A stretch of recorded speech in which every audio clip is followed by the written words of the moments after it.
Hello আসসালামু আলাইকুম প্রিয় শিক্ষার্থীরা, আজকে আমরা কথা বলবো রাইবোসোম নিয়ে।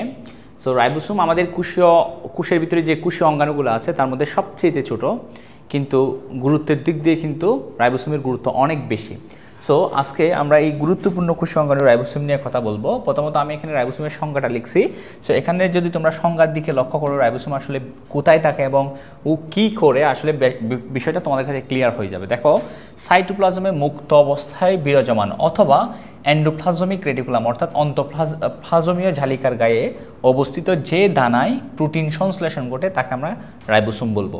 তো রাইবোসোম দেখা যাচ্ছে দুইভাবে থাকতে পারে, একটা হচ্ছে সাইটোপ্লাজমে মুক্ত অবস্থায় সাধারণত, আরেকটা হচ্ছে অন্তঃপ্লাজমীয় জালিকার গায়ে। অন্তঃপ্লাজমীয় জালিকা বলতে বোঝাচ্ছে এখানে এন্ডোপ্লাজমিক রেটিকুলামকে। তাহলে আসো, যদি আমরা একটা সেল এখানে যদি অঙ্কন করি, ধরো এটা যদি একটা সেল হয় এবং এটা একটা নিউক্লিয়াসের সাথে এই যে প্লাজমা মেমব্রেন, নিউক্লিয়াসের যে নিউক্লিয়ার মেমব্রেনের সাথে থাকে এই যে এগুলো হচ্ছে ধরো এন্ডোপ্লাজমিক রেটিকুলাম। তো এই এন্ডোপ্লাজমিক রেটিকুলামের সাথে যুক্ত অবস্থায় রাইবোসোম অবস্থান করে। তাহলে রাইবোসোম অবস্থান দেখবো আমরা এন্ডোপ্লাজমিক রেটিকুলাম, অথবা বলতে পারি অমসৃণ। আমরা জানি সবাই যে এন্ডোপ্লাজমিক রেটিকুলামের গায়ে রাইবোসোম লেগে থাকে তাকে বলে আমরা অমসৃণ এন্ডোপ্লাজমিক রেটিকুলাম। অমসৃণ এন্ডোপ্লাজমিক রেটিকুলাম। তাহলে রাইবোসোম থাকতে পারে কোথায়? এন্ডোপ্লাজমিক রেটিকুলাম বা অমসৃণ এন্ডোপ্লাজমিক রেটিকুলামের গায়ে, অথবা সাইটোপ্লাজমিক কী অবস্থায়? মুক্ত অবস্থায়। তাহলে আমরা প্রথমত আসো যে বিষয়টা দেখব, রাইবোসোমের অবস্থানটা নিয়ে একটু কথা বলবো। অবস্থান কোথায় কোথায় থাকে রাইবোসোম। দেখো, রাইবোসোম পাওয়া যাবে হচ্ছে প্রথমত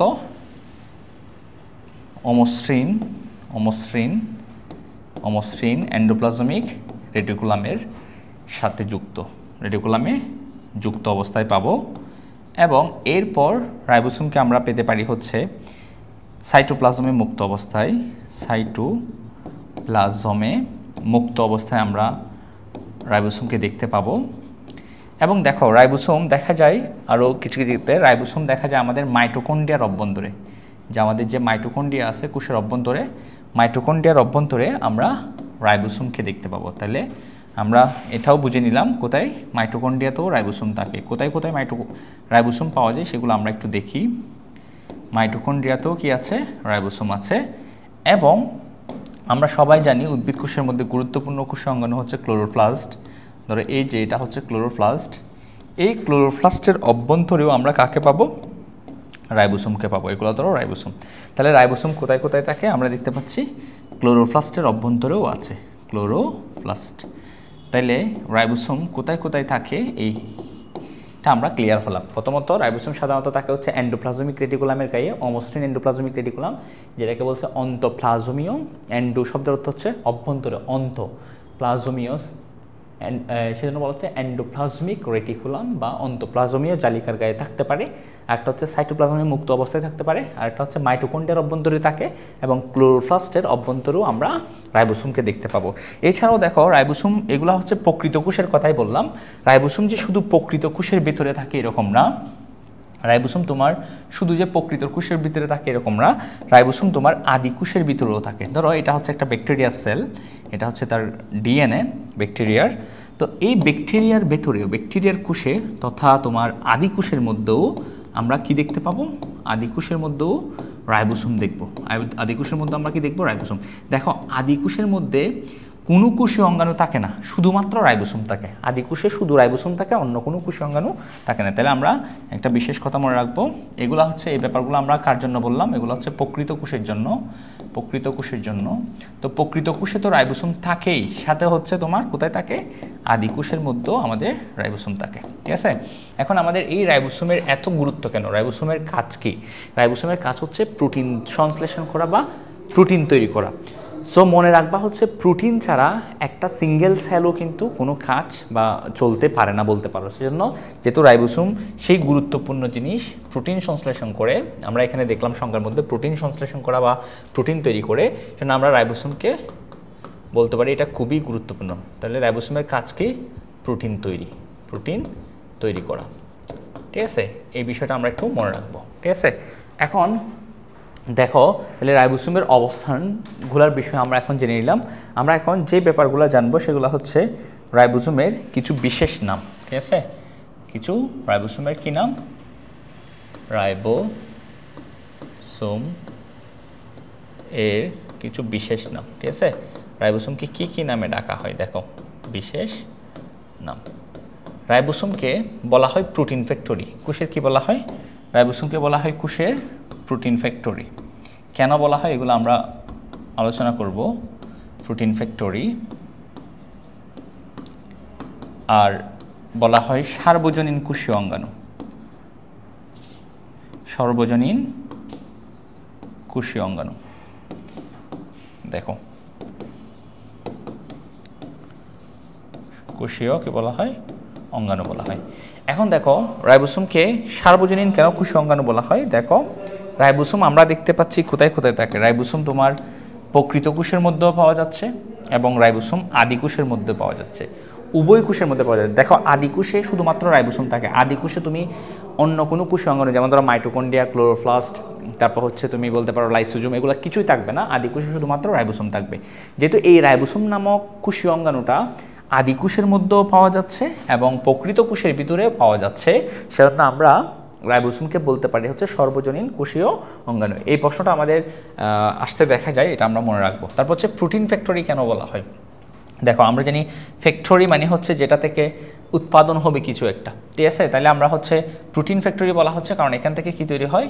প্রোটিন সংশ্লেষণ হয়। রাইবোসোম থেকে কি তৈরি হয়? তাহলে রাইবোসোম প্রোটিন সংশ্লেষণ বা প্রোটিন তৈরি করে, সেজন্য আমরা রাইবোসোমকে কি বলবো? Protein factory. আচ্ছা, তো এখন আসলে রাইবোসোম আসলে কিভাবে প্রোটিন সংশ্লেষণ করে এই ব্যাপারটা আমরা একটু বোঝার চেষ্টা করব। রাইবোসোম কিভাবে প্রোটিন সংশ্লেষণ করে এই ব্যাপারটা আমরা বোঝার চেষ্টা করব। আমরা সবাই এই বিষয়টা জানি হচ্ছে আমাদের সকল তথ্য হচ্ছে আমাদের ডিএনএতে থাকে। কোথায় থাকে? ডিএনএতে। ধরো তোমার চুল হচ্ছে কালো বর্ণের, এই কালো বর্ণের চুল হওয়ার ইনফরমেশন বা তথ্যটা আমাদের ডিএনএতে থাকে। এখন ডিএনএ থেকে এটা কিভাবে প্রকাশিত হয়? এটা প্রকাশিত হয় প্রোটিন তৈরির মাধ্যমে। তাহলে কিভাবে ডিএনএ থেকে প্রোটিন তৈরি হয় এবং এই প্রোটিন কীভাবে চুলের বর্ণ নির্ধারণ করে আমরা একটু পাতুয়াটা দেখব। দেখো তাহলে এই ডিএনএর ভিতরে একটা তথ্য আছে যেটা হচ্ছে তোমার চুলের বর্ণ নির্ধারণকারী তথ্য। তো এই তথ্যটা থেকে প্রথমে ডিএনএ থেকে এই তথ্যটা চলে যাবে একটা আরএনএতে, ঠিক আছে? একটা প্রক্রিয়ার মাধ্যমে যেটা হচ্ছে ট্রান্সক্রিপশন, ট্রান্সক্রিপশনের মাধ্যমে চলে যাবে আরএনএতে। তাহলে ডিএনএর ভিতরে যে মেসেজটা ছিল সেটা চলে গেছে আরএনএতে। এখন আরএনএর ভিতরে একটা মেসেজ বা তথ্য আছে, সেই জন্য এই আরএনএটাকে বলবো আমরা মেসেঞ্জার আরএনএ বা বার্তাবহ আরএনএ। সে কি করতেছে? ডিএনএর ভিতরে থাকা তথ্যটা সে এমআরএনএতে নিয়ে গেছে। এখন এই এমআরএনএটা থেকে কি তৈরি হবে? এই এমআরএনএ থেকে তৈরি হবে প্রোটিন। এমআরএনএ থেকে কি তৈরি হবে? প্রোটিন, ঠিক আছে? ধরো এটা হচ্ছে প্রোটিন, ঠিক আছে? তাহলে এমআরএনএ থেকে কি তৈরি হলো? প্রোটিন তৈরি হলো। এখন এই প্রোটিনটা তোমার কি করবে? তোমার চুলের বর্ণটাকে নির্ধারণ করবে। তাহলে দেখো চুলের বর্ণটাকে নির্ধারণ করবে। আচ্ছা যাই হোক, তাহলে এরকম আমাদের বডিতে এরকম হাজার হাজার লাখ লাখ প্রোটিন আছে যেগুলো বিভিন্ন রকম কাজ করে, বিভিন্ন বৈশিষ্ট্য প্রকাশ করে। তো এখন এই যে প্রোটিনটা তৈরি হচ্ছে, কিভাবে তৈরি হচ্ছে তোমরা দেখতে পাচ্ছ, প্রোটিন এমআরএনএ থেকে প্রোটিন তৈরি হচ্ছে, ঠিক আছে? এখন এমআরএনএ থেকে প্রোটিন তৈরি হওয়ার পিছনে হাত আছে কিন্তু রাইবোসোমের, ব্যাপারটা আমরা ক্লিয়ার করব। তার আগে একটু বলে রাখি, তোমরা যে প্রোটিনের মধ্যে এই যে ছোটো ছোটো অণুগুলা দেখতেছো, মনোমার অণু, এগুলো মূলত হচ্ছে অ্যামাইনো অ্যাসিড। এগুলো হচ্ছে মূলত কি? Amino acid. তাহলে আমরা একটা বিষয় মনে রাখবো, আমাদের প্রোটিন তৈরি হয় কি দিয়ে? অ্যামাইনো অ্যাসিড দিয়ে। চলো এখন যে এমআরএনএ থেকে প্রোটিন তৈরি হলো, এই এমআরএনএ থেকে প্রোটিন তৈরি হওয়ার ব্যাপারটা দেখো, এমআরএনএ থেকে প্রোটিন তৈরি হওয়ার ব্যাপারটা কিভাবে ঘটে। ধরো এটা একটা এমআরএনএ, তো এই এমআরএনএর উপর যুক্ত হচ্ছে আমাদের রাইবোসোম। রাইবোসোমের কিন্তু দুইটা অংশ আছে, একটাকে বলা হয় বড় একক, একটা হচ্ছে ছোটো একক। তাহলে রাইবোসোম এরকম যুক্ত হয়ে যায় কার উপর? এটা হচ্ছে এমআরএনএ, এটা হচ্ছে সাদাটা হচ্ছে এমআরএনএ। এই এমআরএনএর সাথে যুক্ত হয় কি? এটা হচ্ছে রাইবোসোম, ঠিক আছে? এটা হচ্ছে কি? এই যে এটা হচ্ছে রাইবোসোম, ঠিক আছে? এখন রাইবোসোমটা যুক্ত হয়, রাইবোসোমটা যুক্ত হওয়ার পর এই রাইবোসোম এমআরএনএর ভিতরে থাকা তথ্যটাকে তোমার কি করে, এই তোমার কুট করে করে এখানে কি তৈরি করে? অ্যামাইনো অ্যাসিড তৈরি করে, সরি প্রোটিন তৈরি করে, অ্যামাইনো অ্যাসিডকে যুক্ত করে করে। এখন দেখো তাহলে কি বুঝলা, যে এমআরএনএর ভিতরে যে তথ্যটা আছে সেটা আমাদের যে রাইবোসোম, এই যে কোষীয় অঙ্গাণু রাইবোসোম, সেটা তোমার কুট করে বা তোমার এটা ট্রান্সলেশনের মাধ্যমে সেই তথ্যটা থেকে কি তৈরি করে? প্রোটিন তৈরি করে। এখন তোমরা জানো এই যে প্রোটিনগুলো তৈরি হচ্ছে অ্যামাইনো অ্যাসিড দিয়ে, এখানে কিন্তু অ্যামাইনো অ্যাসিডগুলো নিয়ে আসার জন্য আরেকটা জিনিস কাজ করে, সেটা হচ্ছে কি? সেটা হচ্ছে আরেকটা আরএনএ, যেটাকে বলা হয় টিআরএনএ। তাহলে দেখো টিআরএনএ, এটাকে বলা হয় টিআরএনএ। টিআরএনএ কী করে? টিআরএনএ যেটা করবে, টিআরএনএ হচ্ছে তার মাথায় করে করে অ্যামাইনো অ্যাসিড নিয়ে আসবে। এগুলো হচ্ছে ধরো অ্যামাইনো অ্যাসিড, এটা হচ্ছে টিআরএনএ। তাহলে টিআরএনএ অ্যামাইনো অ্যাসিড নিয়ে কার ভিতরে যাবে? রাইবোসোমের ভিতরে যাবে, এবং রাইবোসোম সেই অ্যামাইনো অ্যাসিডগুলোকে যুক্ত করে করে করে করে তোমার কার সংকেত অনুযায়ী এমআরএনএ তোমার সংকেত অনুযায়ী অ্যামাইনো অ্যাসিডগুলোকে যুক্ত করে করে কী তৈরি করবে? প্রোটিন তৈরি করবে। তাহলে দেখো প্রোটিন তৈরি করতে করতে কী কী লাগলো? তাইলো দেখো এমআরএনএ লাগলো, এবং সাথে এমআরএনএর উপর কে বসলো? এসে রাইবোসোম বসলো। রাইবোসোম বসার পর এর সাথে রাইবোসোমের ভিতরে আরেকজন গেল, সেটা হচ্ছে টিআরএনএ। টিআরএনএ কী করছে? অ্যামাইনো অ্যাসিডগুলোকে নিয়ে আসছে, ঠিক আছে? তাহলে টিআরএনএ অ্যামাইনো অ্যাসিড নিয়ে আসলো। এই তিনটা জিনিসের সহায়তায় কিন্তু কী তৈরি হচ্ছে? প্রোটিন সংশ্লেষণ করে, ঠিক আছে? প্রোটিন সংশ্লেষণ হয়, ঠিক আছে? সংশ্লেষণ বা তৈরি হয়। তাহলে দেখো তো এখানে তোমরা বুঝতে পারতেছো যে তোমার যে রাইবোসোমের গুরুত্বটা, রাইবোসোম না থাকলে কিন্তু এমআরএনএ থেকে প্রোটিন তৈরি হতো না, ঠিক আছে? এমআরএনএ থেকে প্রোটিন তৈরি হতো না রাইবোসোম না থাকলে। যেহেতু আমাদের রাইবোসোমটাই মূলত এমআরএনএ থেকে যে প্রোটিন তৈরি হচ্ছে, এটাই মূলত রাইবোসোম করে থাকে, সেজন্য রাইবোসোমকে আমরা বলি প্রোটিন ফ্যাক্টরি, ঠিক আছে? তো আমরা সংক্ষেপে বলে দেব হচ্ছে কি, এই তোমার রাইবোসোম যেহেতু প্রোটিন সংশ্লেষণের সাথে জড়িত, এমআরএনএ থেকে প্রোটিন তৈরি করার সাথে জড়িত, সেজন্য আমরা কি বলবো? রাইবোসোমকে প্রোটিন ফ্যাক্টরি বলবো। এখন একটা বিষয় তোমাদেরকে একটু বলে রাখি, এখানে যে দেখতে পাচ্ছ ডিএনএ থেকে এমআরএনএ তৈরি হচ্ছে, ডিএনএ থেকে এমআরএনএ তৈরি হওয়ার এই প্রক্রিয়াকে বলা হয় ট্রান্সক্রিপশন। কি বলা হয়? ট্রান্সক্রিপশন। দেখো স্ক্রিপ্ট মানে হচ্ছে লেখা বা খোদাই করা, ট্রান্স মানে হচ্ছে অন্যত্র। তাহলে এখানে যে তথ্যটা আছে সেটা অন্য জায়গায় লেখা হয়েছে না এমআরএনএতে, সেজন্য এই প্রক্রিয়াকে বলবো ট্রান্সক্রিপশন, ঠিক আছে? আর এমআরএনএর ভিতরে যে তথ্য আছে সেটা থেকে কি তৈরি হলো? প্রোটিন। কার সহায়তায়? রাইবোসোম আসবে এবং টিআরএনএর সহায়তায়। এই প্রক্রিয়াকে বলা হয় ট্রান্সলেশন। তাহলে আমরা এটা একটু মনে রাখবো যে ট্রান্সলেশন কি কি? ডিএনএ থেকে এমআরএনএ তৈরি হবে ট্রান্সক্রিপশন, এমআরএনএ থেকে প্রোটিন তৈরি হবে যেটা হচ্ছে ট্রান্সলেশন। আর এমআরএনএ থেকে প্রোটিন তৈরি হওয়ার জন্য কার হাত আছে? রাইবোসোমের হাত আছে। সো আমরা ব্যাপারটা এই দুইটা বিষয় আসলে আশা করছি বুঝতে পারছি। একটা হচ্ছে রাইবোসোমকে কেন প্রোটিন ফ্যাক্টরি বলা হচ্ছে, রাইবোসোমকে কেন প্রোটিন ফ্যাক্টরি বলা হয়, কারণ হচ্ছে রাইবোসোম প্রোটিন সংশ্লেষণ করে। আর কেন সর্বজনীন কোষ অঙ্গনে বলা হয়? কারণ রাইবোসোম আদি কোষ এবং প্রকৃত কোষ উভয় জায়গায় পাওয়া যায়, ঠিক আছে? আচ্ছা, এরপর আমরা যে বিষয়টা লক্ষ্য করব, দেখো এরপর আমরা দুইটা টার্ম পাবো। একটা হচ্ছে রাইবোসোম পড়তে গেলে একটা হচ্ছে পলিসোম, পলিরাইবোসোম। এই দুইটা বিষয় কি বোঝাতে চাইছে একটু বুঝে নিতে হবে। পলিরাইবোসোম বা পলিসোম বলা হয়, এই জিনিসটা আসলে কি? দেখো পলিসোম। আচ্ছা, তো তোমরা কিছুক্ষণ আগে দেখলা হচ্ছে এমআরএনএ থেকে, ধরো এটা হচ্ছে এমআরএনএ, এটা হচ্ছে এমআরএনএ। এই এমআরএনএ থেকে কিন্তু কি তৈরি হয়? প্রোটিন তৈরি হয়। এখন তোমরা জানো হচ্ছে এমআরএনএ থেকে প্রোটিন তৈরি করার জন্য কে আসবে? রাইবোসোমকে কার উপর বসতে হবে? রাইবোসোমকে বসতে হবে হচ্ছে কার উপর যুক্ত হতে হবে? এমআরএনএর উপর। রাইবোসোম এমআরএনএর উপর যুক্ত হয়ে তারপর প্রোটিন তৈরি করে, ঠিক আছে? এখন ধরো এই যে এমআরএনএ থেকে কি তৈরি হবে? প্রোটিনটা তৈরি হবে। এখন এই প্রোটিনটা ধরো অসংখ্য কপি লাগবে আমাদের কোষের মধ্যে। এই এমআরএনএর ভিতরে যে প্রোটিনের তথ্যটা আছে সেই প্রোটিনটা আমাদের কোষে অনেকগুলা লাগবে। তাহলে অনেকগুলা লাগলে কি হয়? অনেকগুলা রাইবোসোম এখানে যুক্ত হয়ে প্রোটিন বানানোর কাজ শুরু করে, ঠিক আছে? অনেকগুলা রাইবোসোম একসাথে যুক্ত হয়ে কি তৈরি করে? এই এমআরএনএ থেকে কি তৈরি করে? প্রোটিন তৈরি করে। তাহলে দেখো এই সময় কি দেখবো আমরা? একটা এমআরএনএ সূচক দ্বারা অনেকগুলা রাইবোসোমকে আমরা এখানে কি দেখব? যুক্ত অবস্থায় দেখব। তখন আমরা এই বিষয়টাকে বলবো পলিরাইবোসোম বা পলিসোম। পলি শব্দের অর্থ হচ্ছে অনেকগুলা। তাহলে অনেকগুলা রাইবোসোম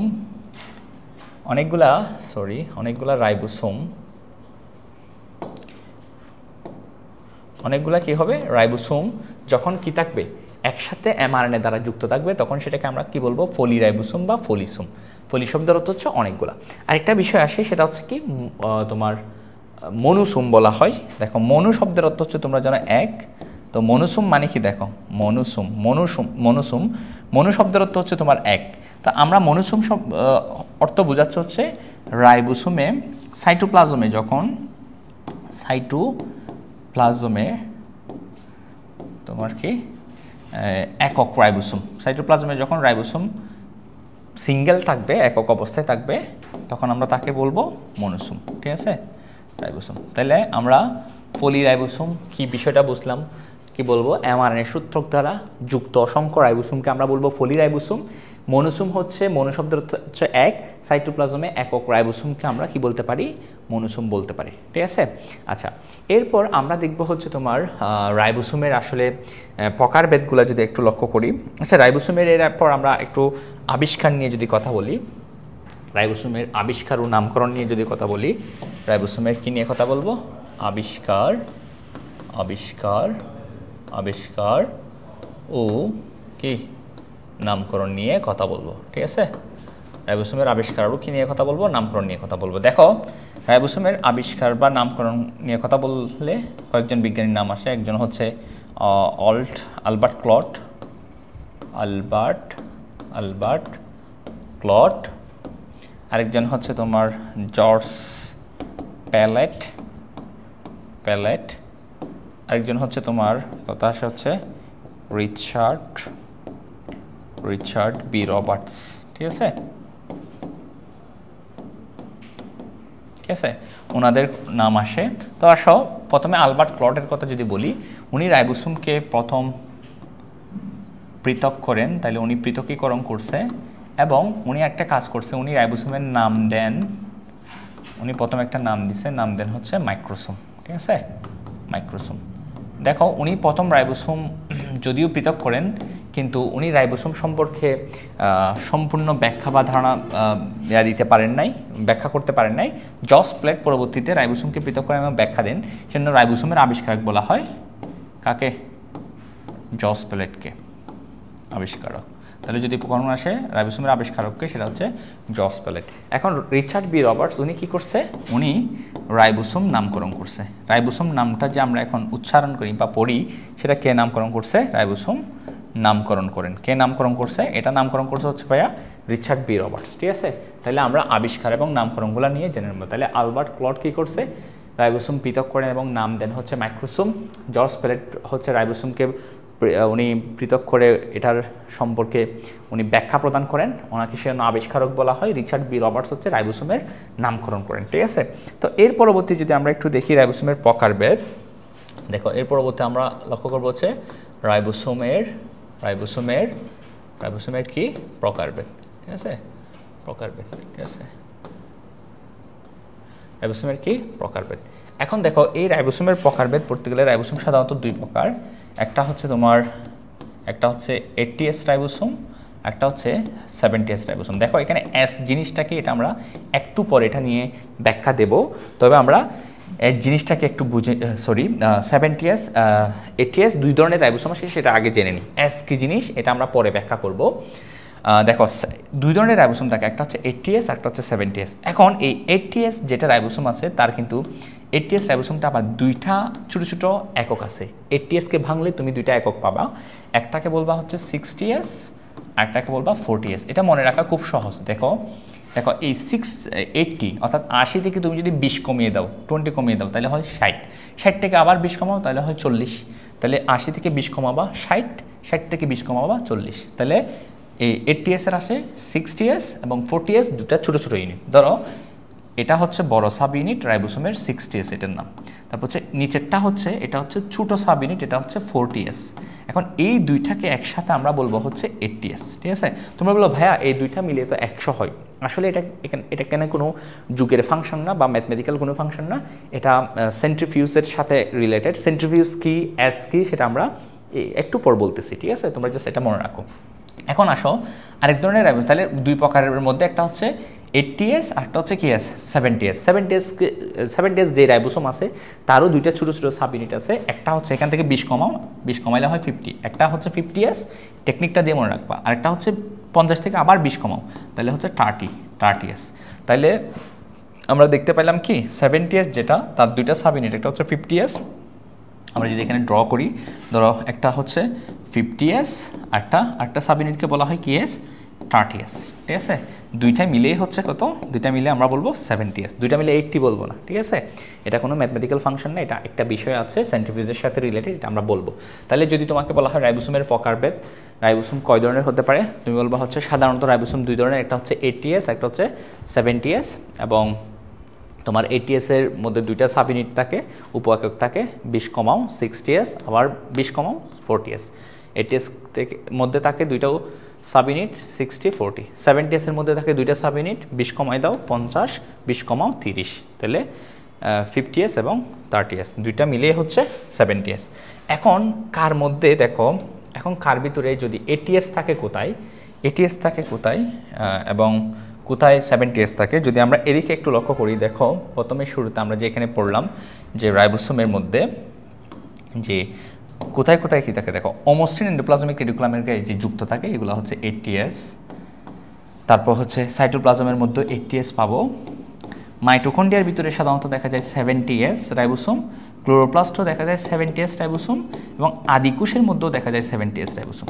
তাহলে আমরা কি কি দেখতে পেলাম, দেখো আমরা যেটা দেখতে পাচ্ছি সেটা হচ্ছে কি তোমার অমসৃণ এন্ডোপ্লাজমিক রেটিকুলামের গায়ে যে রাইবোসোমটা যুক্ত থাকে সেটা সাধারণত এটিএস, সাইটোপ্লাজমের মধ্যে যে প্রকৃত কোষের সাইটোপ্লাজমের, মনে রাখবা প্রকৃত কোষের, আদি কোষের না, প্রকৃত কোষের সাইটোপ্লাজমের সেটাও এটিএস, আর মাইটোকন্ড্রিয়ার ভিতরেও 70s, ক্লোরোপ্লাস্টের ভিতরেও 70s, আদি কোষের সাইটোপ্লাজমেও কত থাকে 70s। তাহলে কোথায় এটিএস থাকে কোথায় 70s থাকে ব্যাপারটা আমরা আশা করি বুঝতে পারছি।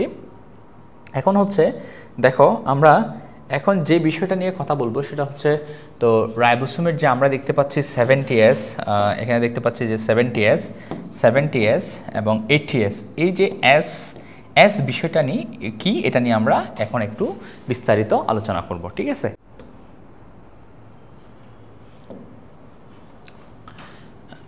সো দেখো এসটা কি, এস হচ্ছে তোমার বলা হচ্ছে এসকে বলা হয়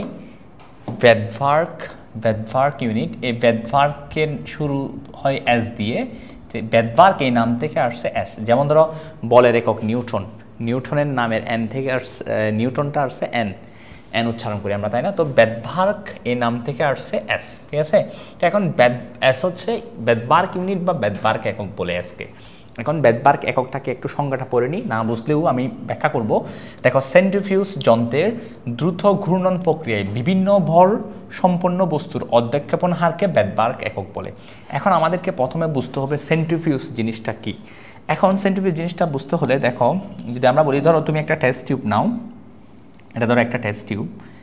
এখন এই টেস্ট টিউবের মধ্যে বিভিন্ন ভরের কণা আছে, ধরো কিছু আছে হচ্ছে বড় বড় পার্টিকেল, এই ধরো এখানে একটা দ্রবণ আছে, দ্রবণের ভিতরে কিছু বড় বড় কণা আছে, আর কিছু ধরো আছে হচ্ছে তোমার মাঝারি টাইপের কণা, এগুলো হচ্ছে মাঝারি, ঠিক আছে। আর কিছু আছে একদম ধরো ছোট ছোট কণা, একদম ছোট ছোট কণা। এখন তাহলে দেখো এটা একটা দ্রবণ, ওই দ্রবণের ভিতরে ধরো বিভিন্ন কি আছে, ভর সম্পন্ন ছোট বড় অনেকগুলা কণা বা পার্টিকেল এখানে আছে। এখন তুমি চাচ্ছ এই কণাগুলাকে আলাদা করতে স্তরে স্তরে, ধরো বড়গুলাকে নিচের দিকে, ছোটোগুলা মাঝারিগুলা এর উপরে, একদম ছোটোগুলো হচ্ছে সবার উপরে, এরকম স্তরে স্তরে তুমি তাদেরকে পৃথক করতে চাচ্ছ।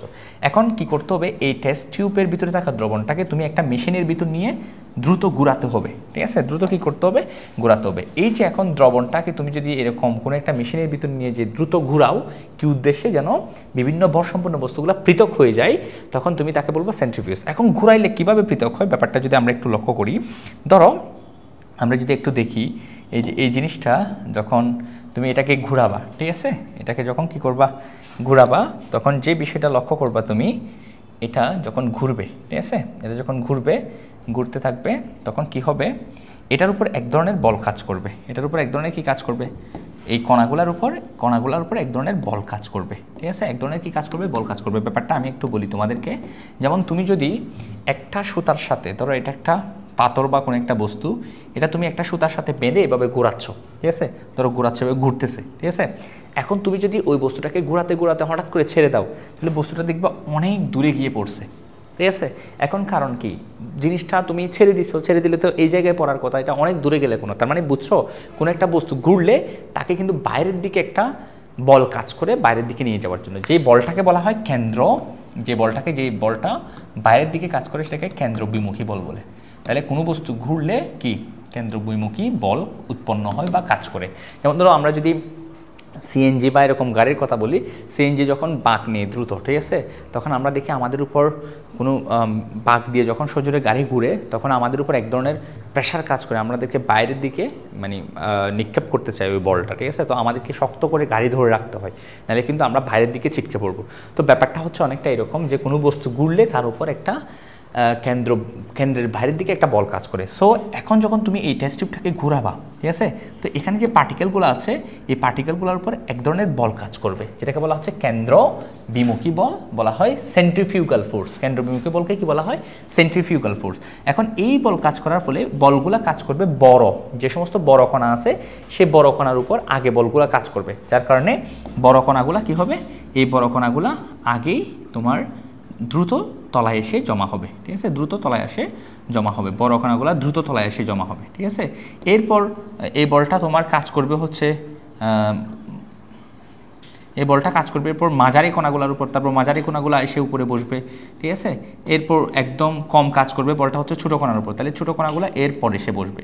তাহলে ব্যাপারটা বুঝছো যে কোনো একটা দ্রবণের ভিতরে যখন বড় কণাগুলো থাকে, বড় কণাগুলো আগে এসে বসবে, ঠিক আছে, এরপর বসবে হচ্ছে ছোটো কণাগুলা, ঠিক আছে, মাঝারি কণাগুলা, এরপর বসবে হচ্ছে কি, এরপর বসবে হচ্ছে কি একদম যে ছোটো ছোটো পার্টিকেল আছে এগুলা তোমার এর উপর আসবে। তাহলে কি বুঝছো যে কোনো একটা বস্তুকে যখন আমরা ঘুরাবো, কোনো একটা বস্তুকে যখন আমরা কি করাবো, ঘুরাবো, তখন তার ভিতরে থাকা বিভিন্ন কণাগুলা কি হয়, নিচের দিকে অধঃক্ষেপিত হয় বা নিচের দিকে জমা হয়, ঠিক আছে।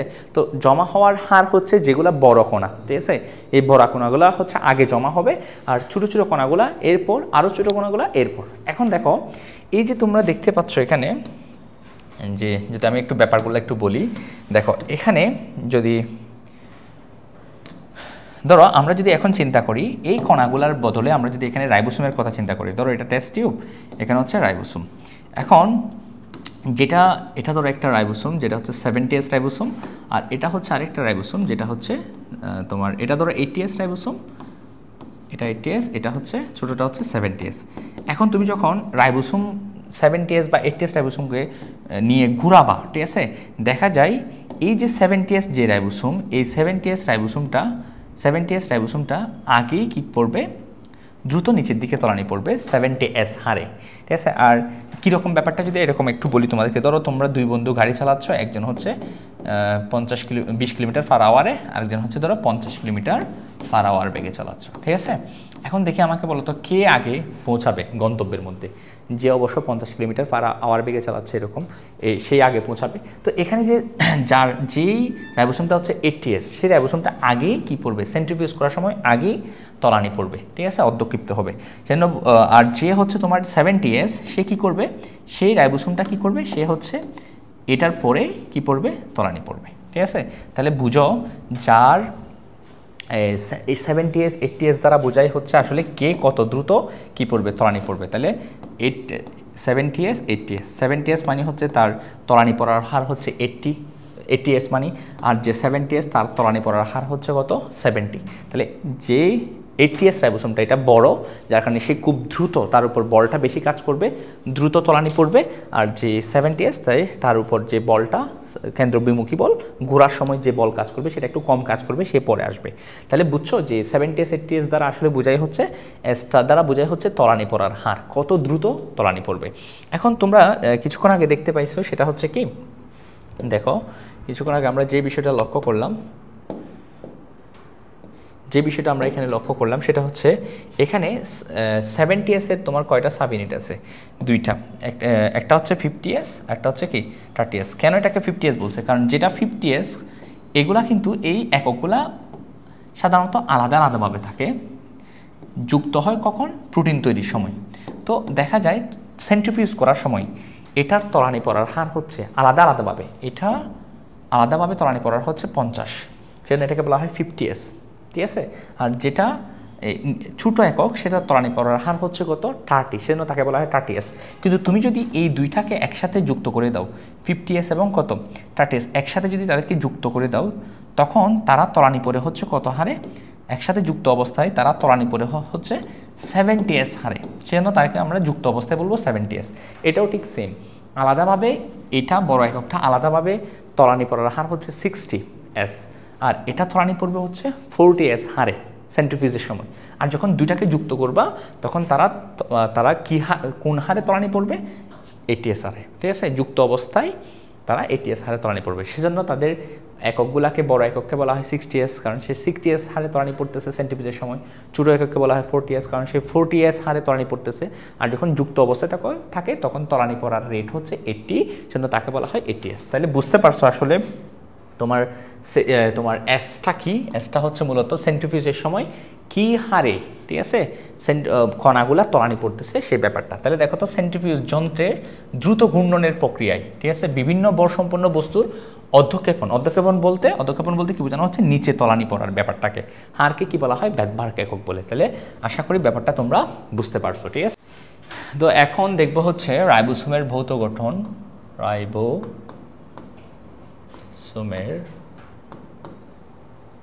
কি গঠন? ভৌত গঠন। এখন দেখো, রাইবোসোম আমরা জানি দুইটা যে একক আছে, বড় এবং ছোট একক, তারা সাধারণত সাইটোপ্লাজমে আলাদা আলাদাভাবে থাকে। যখন তোমার প্রোটিন তৈরির প্রয়োজন পড়ে, ধরো এটা mRNA, ঠিক আছে, তো এই mRNA থেকে প্রোটিন তৈরি করতে হলে রাইবোসোম mRNA-র উপর যুক্ত হবে। এখন রাইবোসোমের একটা বড় একক, ছোট এককগুলো সাধারণত আলাদা আলাদাভাবে থাকে। যখন প্রোটিন তৈরির হওয়ার প্রয়োজন পড়ে তখন রাইবোসোমের বড় এককটা এসে বসে, এরপর বসে হচ্ছে তার সাথে ছোট এককটা। তাহলে বড় একক এবং ছোট একক কখন একসাথে হয়? যখন mRNA থেকে কি তৈরি হতে হবে? প্রোটিন তৈরি হতে হবে। এখন দেখো, এই রাইবোসোমের যে বড় এককটা দেখতে পাচ্ছ তোমরা, এই বড় এককটার ভিতরে 3টা খালি স্থান থাকে। এই একটা, এই ধরো একটা, একটা। এখন যে এই খালি স্থানটাকে বলা হয় তোমার এ সাইট বলা হয়, আর আরেকটা এটাকে বলা হয় পি বা পেপটিডাল সাইট, আর এটাকে বলা হয় ই সাইট বা এক্সিট বা নির্গমন সাইট। এখন এই সাইটগুলো আসলে কেন থাকে এগুলো আমি একটু বলতেছি। দেখো, তোমরা জানো এই যে রাইবোসোম, এটা mRNA থেকে কি তৈরি করবে? প্রোটিন তৈরি করবে। প্রোটিন কি? প্রোটিন হচ্ছে অ্যামাইনো অ্যাসিডের চেইন। অনেকগুলো অ্যামাইনো অ্যাসিড পরস্পরের সাথে যুক্ত হয়ে কি তৈরি করবে? এগুলো ধরো অ্যামাইনো অ্যাসিড যুক্ত হয়ে কি তৈরি হবে? প্রোটিন তৈরি হবে। এখন ভাই দেখো, এই যে অ্যামাইনো অ্যাসিডগুলো যুক্ত হয়ে প্রোটিন তৈরি হচ্ছে, তাহলে এখানের ভিতরে অ্যামাইনো অ্যাসিড অবশ্যই নিয়ে আসতে হবে। তো অ্যামাইনো অ্যাসিড এখানে কে নিয়ে আসবে? অ্যামাইনো অ্যাসিড নিয়ে আসবে হচ্ছে এই টিআরএনএ নামক একটা আরএনএ, টিআরএনএ বা ট্রান্সফার আরএনএ। তো সে কী করবে? সে তার মাথায় করে এই অ্যামাইনো অ্যাসিডগুলোকে নিয়ে আসবে কার ভিতরে? রাইবোসোমের ভেতরে, ঠিক আছে? তো রাইবোসোম কি করবে? এমআরএনএগুলা তোমার এমআরএনএর কি অনুসারে, নির্দেশ অনুসারে এরকম অনেকগুলা টিআরএনএ আসবে, অ্যামাইনো অ্যাসিডগুলোকে এরকম যুক্ত করে তারা প্রোটিন বানাবে। তাহলে এই যে টিআরএনএটা, এই রাইবোসোমের বড় একক, এটা হচ্ছে বড় একক, এটা ছোট একক। বড় এককের ভিতরে প্রথমে প্রবেশ করে হচ্ছে তোমার কি সাইটে? এ সাইটে। এ সাইটকে বলা হয় amino acyl site, amino acyl site বা এ সাইট, ঠিক আছে? আর এটাকে বলা হয় পি সাইট। পি সাইট হচ্ছে, পি সাইটকে কি বলবো আমরা? পি সাইটকে বলা হয় পেপটিডাইল সাইট। পি সাইটকে কি বলা হয়? পি সাইটকে বলা হয় এই পি সাইট, এটাকে বলা হয় পেপটিডাইল সাইট। এখানে কি হয়? এখানে আসলে দুইটা এই পেপটিডাইল বা পি সাইট, এই অংশের ভিতরে দুইটা অ্যামাইনো অ্যাসিডের মধ্যে পরস্পর বন্ধন তৈরি হয়, যে বন্ধনটার নাম হচ্ছে পেপটাইড বন্ধন, ঠিক আছে, এই পকেটের ভিতরে। আর এখানে কি হয়? এখান দিয়ে ই সাইড দিয়ে কি হয়? টিআরএনএটা অ্যামাইনো অ্যাসিড রেখে দিয়ে সে বের হয়ে যায়। এটা ধরো টিআরএনএটা বের হয়ে গেল, ঠিক আছে, অ্যামাইনো অ্যাসিডকে এখানে দিয়ে। তো যেহেতু টিআরএনএ এই ই সাইড দিয়ে বের হয়ে যায়, সেজন্য এটাকে বলবো আমরা এক্সিট বা নির্গমন সাইট। এটাকে কি বলবো? নির্গমন সাইট। তাহলে আমরা কয়টা সাইট দেখতে পাইলাম? এখানে 3টা, A site, amino acid site, peptidyl site এবং নির্গমন সাইট, ঠিক আছে? এ সাইট দিয়ে টিআরএনএ আসবে অ্যামাইনো অ্যাসিড নিয়ে, যে অ্যামাইনো অ্যাসিড প্রোটিন তৈরিতে ব্যবহার হবে। পি সাইটে অ্যামাইনো অ্যাসিডের মধ্যে কি তৈরি হবে? এরকম বন্ড তৈরি হবে, যে বন্ডটাকে বলা হয় পেপটাইড বন্ধন। আর এখানে এরপর কাজ শেষে এই যে টিআরএনএটা ই সাইড দিয়ে বের হয়ে যাবে। তাহলে এরপর দেখো, এখানে এমআরএনএ যুক্ত হওয়ার জন্য দুইটা অংশের, দুইটা ছোট এককের মাঝে একটা জায়গা থাকে, যেটাকে বলা হয় এমআরএনএ সংযুক্তি স্থান। কি বলা হয়? এমআরএনএ সংযুক্তি স্থান। তাহলে এরকম 4টা স্থান থাকে, ঠিক আছে? আচ্ছা, বা 4টা সাইট থাকে, ঠিক আছে? তো আমরা আশা করছি এই ব্যাপারগুলো বুঝতে পারছি, ঠিক আছে? তো রাইবোসোমের আমি যদি একটু বলি দুইটা এককগুলো আলাদা আলাদাভাবে থাকে এবং তারা কখন যুক্ত হয়, যখন প্রোটিন তৈরি হওয়ার প্রয়োজন হয় তখন এমআরএনএর সাথে গিয়ে তারা যুক্ত হয়, ঠিক আছে। সো রাইবোসোমের গঠনটা আমরা দেখলাম। এরপর হচ্ছে রাইবোসোমের আমরা দেখব হচ্ছে রাসায়নিক গঠন। কি দেখব? রাইবোসোম এর রাসায়নিক গঠন, ঠিক আছে। এখন দেখো রাইবোসোম রাসায়নিকভাবে হচ্ছে কি কি নিয়ে গঠিত। রাইবোসোম দেখো, রাইবোসোম কি কি নিয়ে গঠিত। রাইবোসোম গঠিত হয় আরআরএনএ নিয়ে, অর্থাৎ রাইবোসোম গঠিত হচ্ছে রাইবোসোমাল আরএনএ, যেটাকে বলা হয় সংক্ষেপে আরআরএনএ, সাথে প্রোটিন। রাইবোসোম নিজেই প্রোটিন তৈরি করে, আবার সেই প্রোটিন দিয়ে তৈরি হয়, ঠিক আছে, নিজেই প্রোটিন দিয়ে তৈরি প্রোটিন। তাহলে বুঝো রাইবোসোম কি দিয়ে তৈরি। যদি বলা হয় রাইবোসোম কি দিয়ে তৈরি, যে রাইবোসোম, এই রাইবোসোম তৈরি হচ্ছে কি দিয়ে, তোমার আরআরএনএ দিয়ে, অর্থাৎ রাইবোসোমাল আরএনএ থাকে আর থাকে কি প্রোটিন। তাহলে রাইবোসোম কি দিয়ে তৈরি হয়? আরআরএনএ এবং প্রোটিন। তো বলা হচ্ছে আরআরএনএ এবং প্রোটিনের যে অনুপাত সেটা হচ্ছে সমান সমান বা 1:1। তো পরীক্ষা এমসিকিউতে আসতে পারে যে রাইবোসোমের মধ্যে আরআরএনএ অর্থাৎ রাইবোসোমাল আরএনএ এবং প্রোটিনের অনুপাত হচ্ছে কত? 1:1। এটা আমরা মনে রাখবো, ঠিক আছে। এখন রাইবোসোম আমরা জানি হচ্ছে দুই ধরনের রাইবোসোম আছে। দেখো, একটা হচ্ছে তোমার 70S রাইবোসোম, একটা হচ্ছে 80S রাইবোসোম। এখন দেখো, এটা হচ্ছে ধরো 80S রাইবোসোম। এই 80S রাইবোসোমটাও কি দিয়ে তৈরি হবে? এটাও ভাইয়া তৈরি হবে হচ্ছে তোমার আরআরএনএ দিয়ে, রাইবোসোমাল আরএনএ, ঠিক আছে, প্রোটিন দিয়ে তৈরি হবে, ঠিক আছে। এখন এখানে আরআরএনএ কত ধরনের থাকে, এখানে আরআরএনএ কত ধরনের থাকে সেটা আমরা একটু দেখবো। দেখো, এখানে আরআরএনএ থাকে হচ্ছে 4 ধরনের, ঠিক আছে, 4 ধরনের আরআরএনএ থাকে। এগুলা কি কি দেখো, এগুলা হচ্ছে এই আরআরএনএগুলা হচ্ছে তোমার 80S, আরেকটা থাকা হচ্ছে তোমার 28S, তারপর হচ্ছে তোমার 18S, এবং তাকে হচ্ছে 5.8S, এবং তাকে হচ্ছে 5S। তাহলে এখানে আমরা দেখতে পাচ্ছি 80S রাইবোসোম যেটা আছে তার মধ্যে আরআরএনএ থাকে, এবং আরআরএনএ থাকে কত ধরনের, একটা থাকে 28S, একটা হচ্ছে 18S, একটা হচ্ছে 5.8S, একটা হচ্ছে 5S। এবং এখানে প্রোটিন থাকে প্রায় 80 প্রকার প্রোটিন এখানে থাকে, 80 প্রকার প্রোটিন থাকে। তাহলে আমরা 80S রাইবোসোমে দেখো মনে রাখবো, এটা 80S রাইবোসোমে থাকে হচ্ছে তোমার আরআরএনএ প্রোটিন, যেহেতু রাইবোসোম আরআরএনএ, ঠিক আছে, এবং প্রোটিন দিয়ে তৈরি। এবং দেখো এই 80S আরআরএনএ থাকে 4 ধরনের, 28S, 18S, 5.8S এবং 5S। এবং মনে রাখবে প্রোটিন থাকে, এর মধ্যে প্রোটিন থাকে প্রায় 80 প্রকার কি থাকে, প্রোটিন থাকে। এরপর আমরা দেখব হচ্ছে কোনটা নিয়ে, এরপর আমরা লক্ষ্য করব হচ্ছে 70S। তো 70S যেটা আছে 70S রাইবোসোম, তো 70S রাইবোসোমও সেম। এখানের মধ্যে কি থাকবে, এখানের মধ্যে তোমার আরআরএনএ থাকবে, ঠিক আছে, এবং থাকবে হচ্ছে প্রোটিন, প্রোটিন। তো এখানে প্রোটিন থাকে একটু মনে রাখিও, 52 প্রকার প্রোটিন থাকে, ঠিক আছে, প্রোটিন অণু থাকে, ঠিক আছে। এরপর আমরা মনে রাখবো হচ্ছে এখানে 3 ধরনের আরআরএনএ থাকে। কত ধরনের? 3 ধরনের। একটা হচ্ছে কি কি, এগুলা 23S, 16S এবং থাকে হচ্ছে 5S। তাহলে খেয়াল করো কত কত এস কি, এস হচ্ছে ওই সেন্ট্রিফিউজের কথা আমাদের মনে আছে।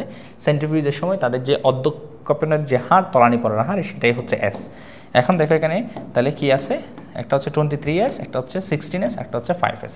তাহলে এটা আমরা মনে রাখবো, ঠিক আছে। 80S এ কয় ধরনের আরআরএনএ থাকে, প্রোটিন থাকে, এবং 70S এ কীরকম থাকে সেটা আমরা মনে রাখবো, ঠিক আছে। এখন আমরা যেটা দেখবো সেটা হচ্ছে রাইবোসোমের কাজ।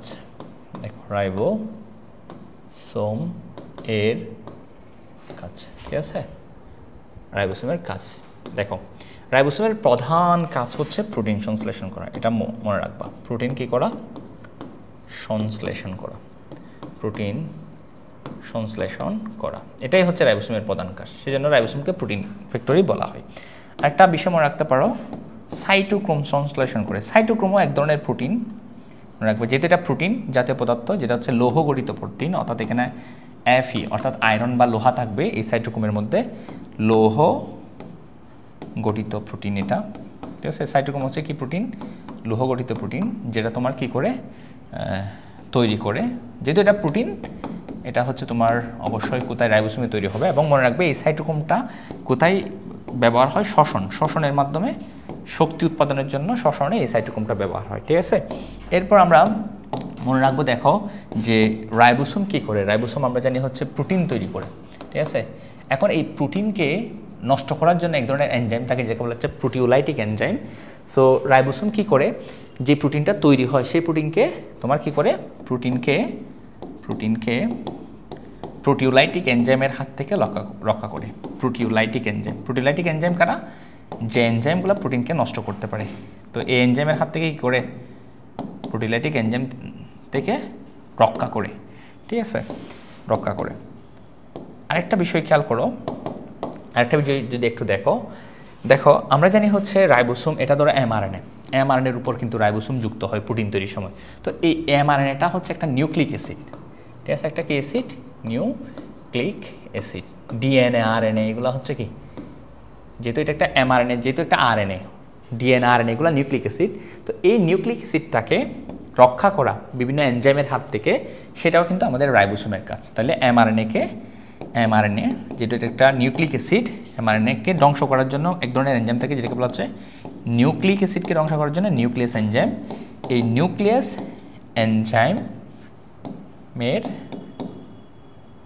এনজাইম থেকে কি করে, এনজাইম থেকে রক্ষা করে। তো এগুলা হচ্ছে আমাদের কিসের কাজ, রাইবোসোমের কাজ। তাহলে রাইবোসোমের একদম প্রধান কাজ, যেটা একদম মনে রাখতে হবে, বললে চলবে না, সেটা হচ্ছে প্রোটিন সংশ্লেষণ করা। আর সাইটোক্রোম না, প্রায় সকল ধরনের প্রোটিন রাইবোসোমে সংশ্লেষণ হয়, যেটা হচ্ছে তোমার লৌহ গঠিত প্রোটিন সাইটোক্রোম, এটা তৈরি করা এবং প্রোটিনকে রক্ষা করা। এমআরএনএ যেটা থেকে প্রোটিন বানাচ্ছে সেটাকে রক্ষা করে। এখন একটা গুরুত্বপূর্ণ কাজ আমরা দেখবো, সেটা হচ্ছে রাইবোসোমের যে প্রোটিন, রাইবোসোমের মধ্যে তোমরা জানা হচ্ছে দুই ধরনের রাইবোসোম থাকে। একটা হচ্ছে মুক্ত রাইবোসোম, রাইবোসোমের মধ্যে মুক্ত বলতে কোথায় থাকে, এটা রাইবোসোম দুই ধরনের থাকে। একটা হচ্ছে অমসৃণ এন্ডোপ্লাজমিকের রেটিকুলামের গায়ে যুক্ত, অমসৃণ ইআরএ যুক্ত। ঠিক আছে, এখন এই রাইবোসোমগুলোও প্রোটিন তৈরি করে। আর কতগুলা সাইটোপ্লাজমে মুক্ত অবস্থায় থাকে, সাইটোপ্লাজমে মুক্ত অবস্থায় থাকে রাইবোসোম। তাহলে রাইবোসোম আমাদের কোষের ভিতরে, প্রকৃত কোষের মধ্যে এন্ডোপ্লাজমিক রেটিকুলামের সাথে যুক্ত কিছু রাইবোসোম থাকে, কিছু রাইবোসোম আছে সাইটোপ্লাজমে মুক্ত। এখন এই রাইবোসোমের মধ্যে যে প্রোটিনগুলো তৈরি হয়, সেই প্রোটিনগুলো আসলে কোথায় কোথায় ব্যবহার হয় এটা আমাদেরকে জানতে হবে। ঠিক আছে, এখানে যে প্রোটিনগুলো তৈরি হয় সেগুলো কোথায় কোথায় ব্যবহার হয়, সাইটোপ্লাজমের মধ্যে মুক্ত রাইবোসোমের মধ্যে যে রাইবোসোমের মধ্যে যে প্রোটিনগুলো তৈরি হয় সেগুলো কোথায় ব্যবহার হয় সেটা আমাদেরকে জানতে হবে। ঠিক আছে, দেখো তো অমসৃণ এন্ডোপ্লাজমিক রেটিকুলামে যে প্রোটিনগুলো তৈরি হয় সেগুলো ব্যবহার হয় কোথায়, সেগুলো ব্যবহার হয় হচ্ছে তোমার ইআর এর মধ্যে, অর্থাৎ এন্ডোপ্লাজমিক রেটিকুলামে ব্যবহার হবে। সেগুলো তোমার ব্যবহার হয়ে হচ্ছে তোমার গোলজি বডিতে যায় এই প্রোটিনগুলো। তারপরে এই প্রোটিনগুলো আর কোথায় কোথায় যায়, এখানে যে প্রোটিনগুলো তৈরি হচ্ছে এগুলো যাচ্ছে কোথায়, এন্ডোপ্লাজমিক রেটিকুলাম, গোলজি বডি। তারপর হচ্ছে লাইসোজোম তৈরিতে ব্যবহার হয়, লাইসোজোম তৈরিতে, এগুলো এমসিকিউতে আসবে, বলবো হচ্ছে লাইসোজোম তৈরিতে যে প্রোটিন ব্যবহার হয় সেটা কোত্থেকে তৈরি হয়, তুমি বলবো হচ্ছে এন্ডোপ্লাজমিক রেটিকুলামের গায়ে যুক্ত রাইবোসোম থেকে। এরপর প্লাজমা মেমব্রেনে কিছু তোমার কি থাকে, প্রোটিন ব্যবহার হয়, সেগুলোও কোথায় তৈরি হয়, প্লাজমা মেমব্রেন। অথবা কোষের বাইরে যে প্রোটিনগুলো যায়, কোষের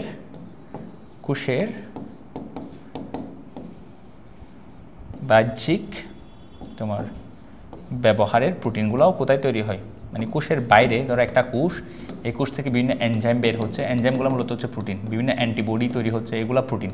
তো এই কোষের থেকে যে প্রোটিনগুলো বের হচ্ছে সেগুলো মূলত কোথায় তৈরি হয়, এই প্রোটিনের ফ্যাক্টরি, এইখানে যে প্রোটিনগুলো ব্যবহার হচ্ছে সেই প্রোটিনগুলো তৈরি হচ্ছে কোথায়, এন্ডোপ্লাজমিক রেটিকুলামে যুক্ত রাইবোসোমের মধ্যে।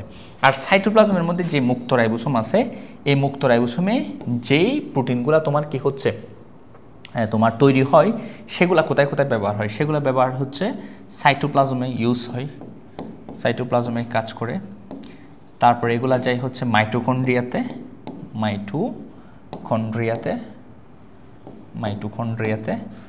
এরপর আর যাই হচ্ছে কোথায়, ক্লোরোপ্লাস্টে। ঠিক আছে, তাহলে আমরা আশা করি বুঝতে পারছি আমাদের ধরো আমরা তো প্রোটিন ফ্যাক্টরি বলি, তাই না? রাইবোসোমকে কি বলি? Protein factory.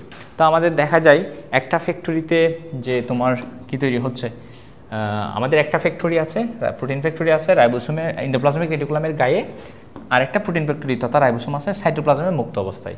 তো আমাদের এন্ডোপ্লাজমিক রেটিকুলামের গায়ে যেই রাইবোসোমগুলো আছে সেগুলা যে এখান থেকে যে প্রোটিনগুলো তৈরি হচ্ছে সেগুলা এই জায়গাগুলোতে ব্যবহার হয়।